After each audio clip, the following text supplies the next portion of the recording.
morning, class 9C. Today is 17 July. I will start a new lesson, number 7. Chapter name is Thermal Expansion. The first topic I will take, heat. Heat is a physical quantity, and how it is defined, it is a form of energy which is transferred from one place to another owing to a temperature difference between them. Between them means between two bodies. Suppose A and B are two bodies. The temperature of body A is 10 degrees Celsius, B having 80 degrees Celsius. They are kept in contact, and we know that the heat flows from a body having a higher temperature to a body having a lower temperature. So the body B is having higher temperature, that is 80 degrees Celsius. Body A is having a lower temperature, that is 10 degrees Celsius. So from where the heat will flow? Heat will flow from body B to A. So this is the direction of the flow of heat. Now we will take unit of heat. The SI unit of heat is joule. Now see the symbol you will write with capital J, and the spelling you will start from small j. CGS unit of heat is Erg. Practical unit or common unit for heat is calorie and kilocalorie.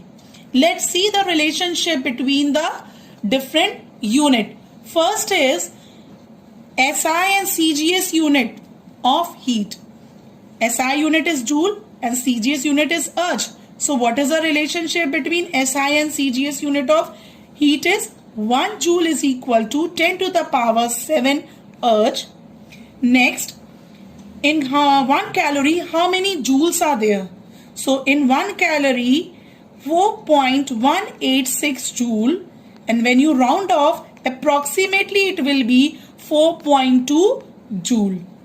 Now, what is the relationship between kilocalorie and joule?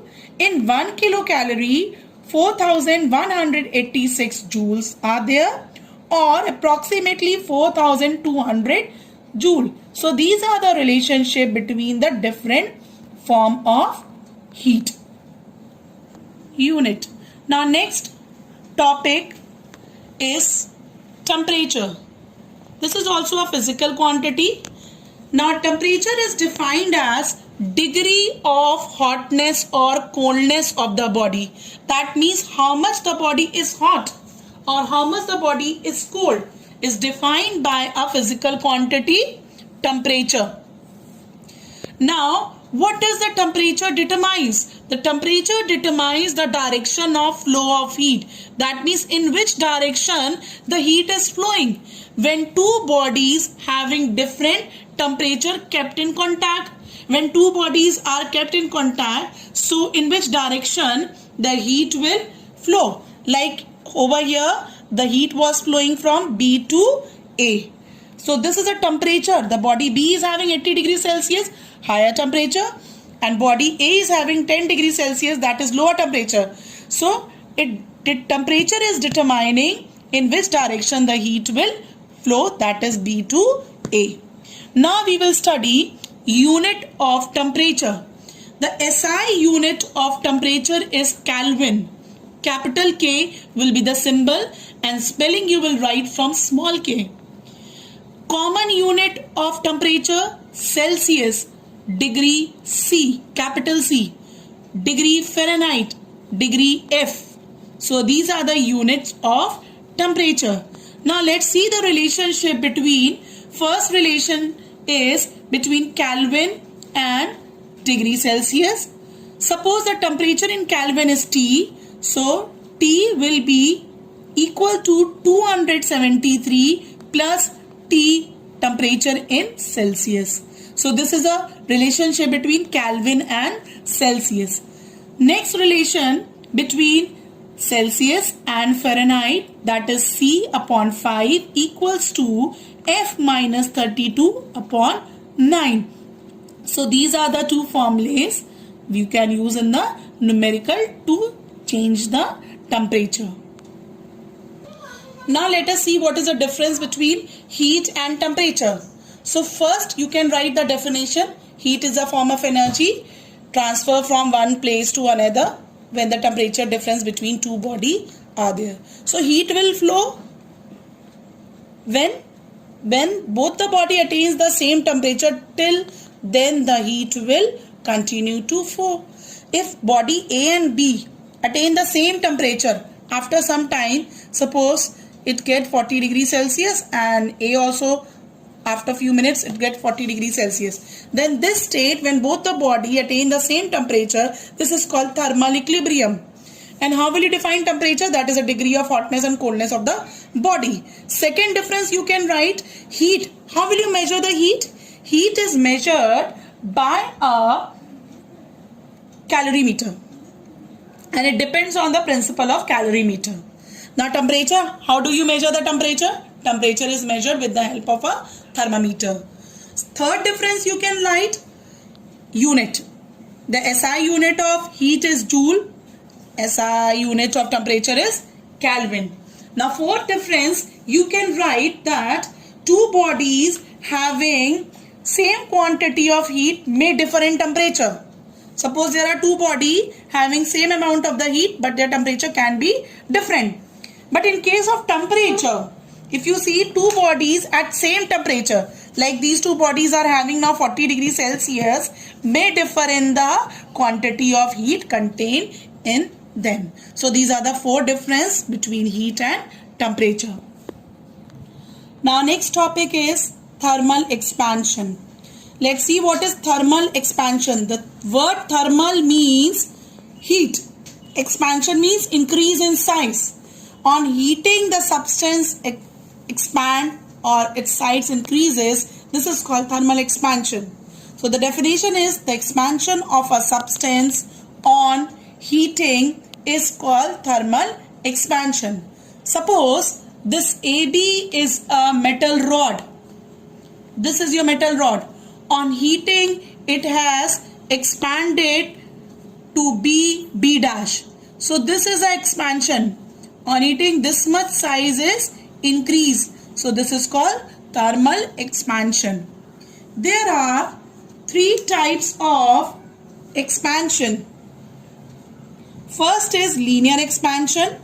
Suppose if you have taken a wire, metal wire, and you heat it, its length will increase. On heating the metal wire, its length increases. This is called linear expansion. Second is your superficial expansion. Suppose if you take a metal plate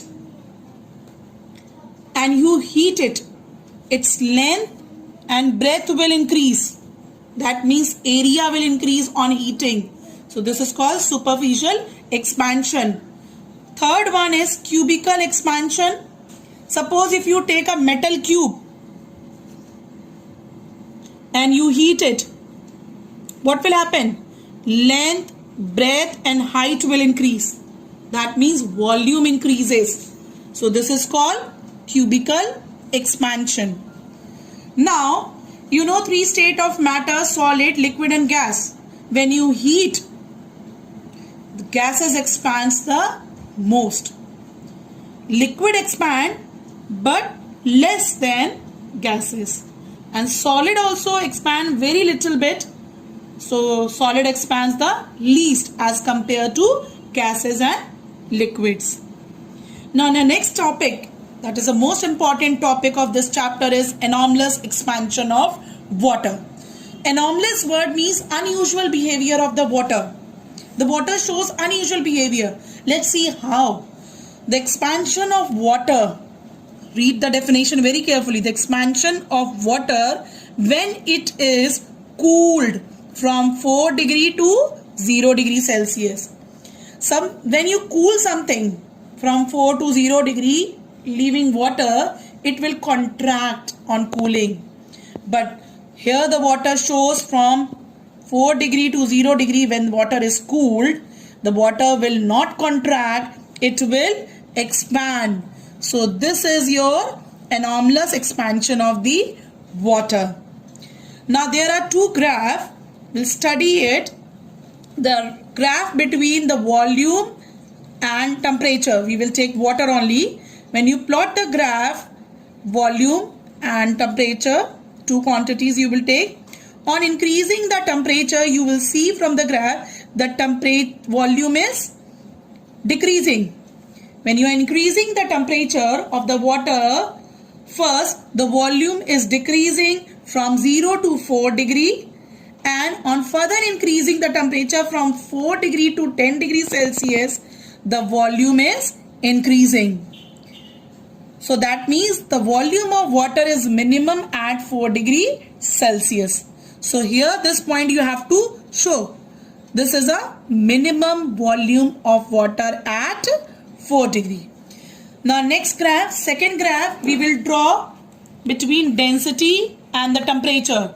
Density of the water you will take in gram per centimeter cube, and temperature in Celsius, that you will take in the x-axis. When you plot the graph, you will see that on increasing the temperature from 0 to 4 degrees Celsius, first the density will increase.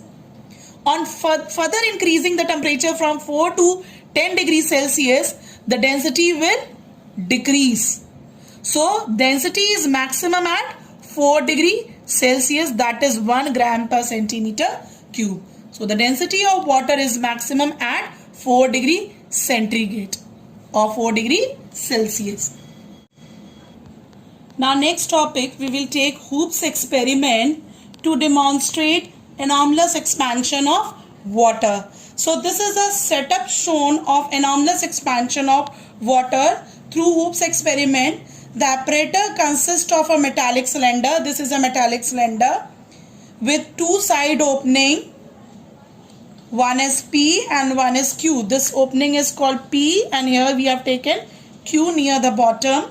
Fitted with two thermometer, T1 and T2. These are the two thermometer. The central part of the cylinder, can you see the center part? It is surrounded by the cylindrical trough. It is a kind of a tray in the form of cylindrical. This trough is containing the freezing mixture. Freezing mixture means ice plus salt is known as a freezing mixture. Now the temperature recorded by both the thermometer is observed after a regular interval of time. So when you observe it, initially when you have poured the freezing mixture in the trough, the temperature recorded by both the thermometer was 12 degree Celsius. After some time, suppose after time T1, you will see the T1 thermometer is showing 12 degrees Celsius, but T2 thermometer, the thermometer which is near the bottom, will gradually show a decrease in the temperature, and it will become steady at 4 degree. When the thermometer temperature reaches the 4 degree, it will not decrease. Now after some more time, T2, you will see the T2 thermometer temperature is not changing. It is constant, steady at 4 degree. But the upper thermometer T1, there will be the continuous fall in the temperature and reaches to 0 degrees Celsius, and then it shows a steady temperature at 0 degree Celsius. Now let us understand why this happens and how this happens. So if you see that initially water in the cylinder was at temperature 12 degree, both the thermometer was showing it. As a freezing mixture, this is a freezing mixture when it cools. So water in the central part, here the water which is present in the central part of the cylinder, the water contracts, and when water contracts, its density will increase and the water will shrink down.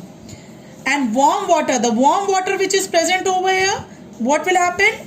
From the bottom, it will rises up to take its place. Thus by convection, water of the lower part cools so that the reading of the lower thermometer falls rapidly and reaches to 4 degree Celsius. The reading of the upper thermometer, this T1, does not change. See, at T1 time, it's 12 degrees Celsius only showing, whereas T2 decreases and reaches to 4 degree Celsius. Now, the reading of lower thermometer after time T2 on further cooling below 4 degree due to anomalous expansion in the central part. This temperature is 4 degree. Below 4 degree due to anomalous expansion, what will happen? What we have read the definition of anomalous expansion, that from 4 degree to 0 degree the water will expand. So when the water expands from 4 to 0 degree, what will happen? While expanding, its density will decrease, and when density decreases, so it rises up and the cold water comes down. So again the convection current will set up and temperature. So the T1 temperature after time T2 will continuously temperature will fall and reaches to 0 degree and then become steady. At this stage, the lower temperature, thermometer temperature will be 4 degree, which has water as a maximum density. So at 4 degree, water has a maximum density. While the upper thermometer T1 shows the temperature of water and ice 0 degree. Here the ice will start forming and it will float. Reason is that because the density of the ice will be less. And what happens over here? Due to the anomalous expansion, the water expand on cooling below the 4 degree. So this is a Hoops experiment to demonstrate the anomalous expansion of water. Now the reasoning related to the anomalous expansion generally comes in the examination. Experiment will not come. Based on this experiment, the reasoning question will come.